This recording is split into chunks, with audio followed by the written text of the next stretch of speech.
28 years later, the Bone Temple is the sequel to 28 years later, and this time around, it focuses on Dr.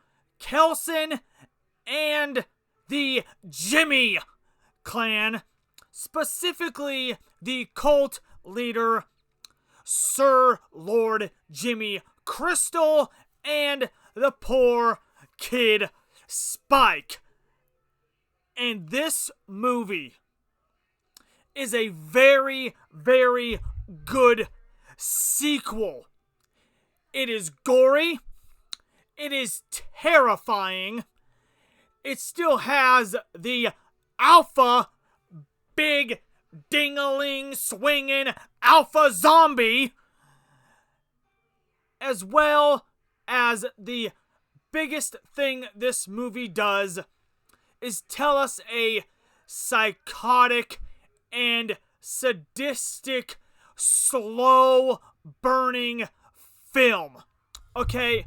Because majority of this movie centers around the doctor as he is trying to continue to figure out how to, I guess, cure the virus. And he develops this weird friendship-ish with Samson, who is the giant alpha in this movie. That's like the first half of this movie, and the way that digresses throughout the pacing, I thought was very, very interesting. And then, of course, you have Jimmy and his little clan with poor Spike, as this poor kid just doesn't want to be there to begin with.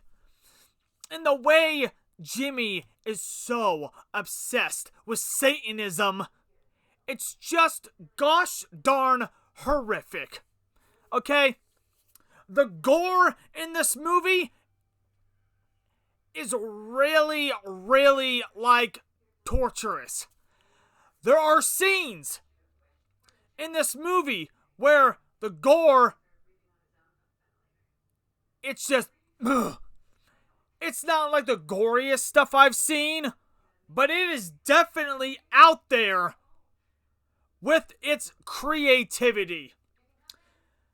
And by the time we get to the third and final act, crap absolutely hits the fan, where Jimmy and the doctor come together in one of the most symbolic, religious types of examples I have seen.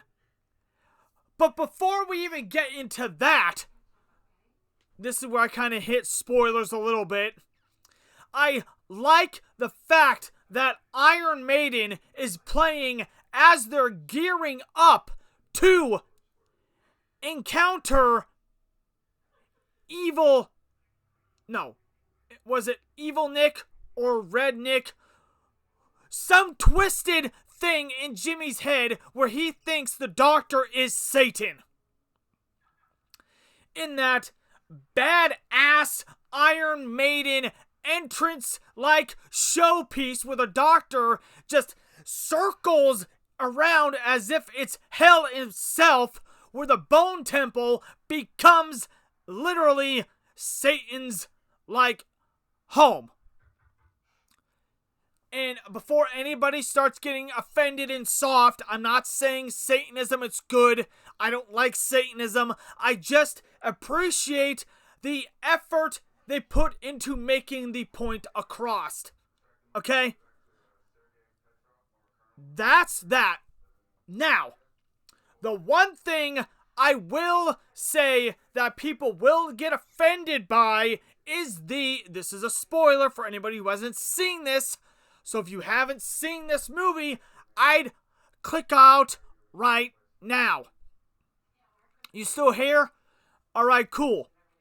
The one thing I think people will get offended by is the crucifying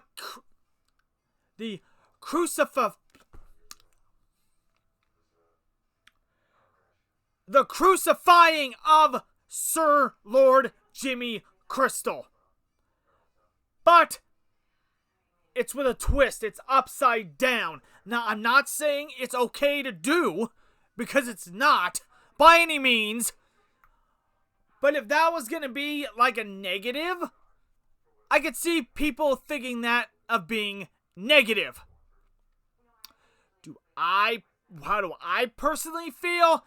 Well, I'm not going to get into that a whole lot, because that's not the point of this review. So what I'm saying is, I truly think this movie could be contender for Horror Movie of the Year, because it's that dang good. Now, if I remember correctly, wasn't Cillian Murphy's character killed in 28 days later? So, unless that doesn't even correlate with these new set of movies, I guess we're seeing him in the third and final movie? Perchance? I don't know. And also, I feel like this movie should have came out in June, like the original. January is a weird spot to put this movie in. But nonetheless, I'm giving 28 years later the bone temple. Okay, I'm going to stop. A 9 out of 10. So, if you guys enjoyed this review, make sure to smash this video with a like and leave your thoughts down below, and subscribe to the channel if you're a fan of horror movies. And I will link my 28 years movie review over here. Until the next one, guys. Peace!